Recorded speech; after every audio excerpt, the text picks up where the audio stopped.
नमस्कार मु प्रशांत कुमार बेहरा गोपाल प्रसाद तृतीय पर्याय ग्रामर सभापति।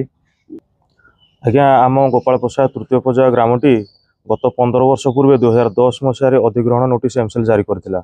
इतिमध्य 15 वर्ष बीतीगला। आम ग्राम संगे अन्य जो ग्राम गुड़िक अधिग्रहण नोटिस जारी होता से ग्राम गुड़िक अधिग्रहण न होई सेमानकु समस्त प्रकार सुविधा यही 15 वर्ष मध्य जोगे दिखाई। उपयुक्त थैथान आम करने दाबी कर आसु एमसीएल कर्तृपक्ष हूँ बा स्थानीय प्रशासन हूँ समस्त को आम दाबी जनाइछु।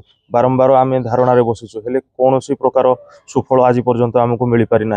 आम ग्रामटी अनुसूचित जाति जनजाति तथा दलित संप्रदायर होइथिबारु आमको सबुबेले अणदेखा करा जायछि। एपरिकी आम जेतेबेले भी धारणा बसीचु बा आम स्वर उत्तोलन करने को चेष्टा करिछु स्थानीय पुलिस को आम विरुद्ध व्यवहार कराइछि।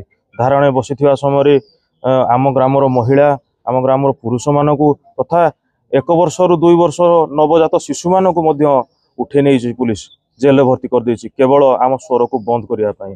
आज आमे आमर उपयुक्त थैथान तथा निजुक्ति दाबी रे आज एठार पुनर्बार धारणा बसीचु।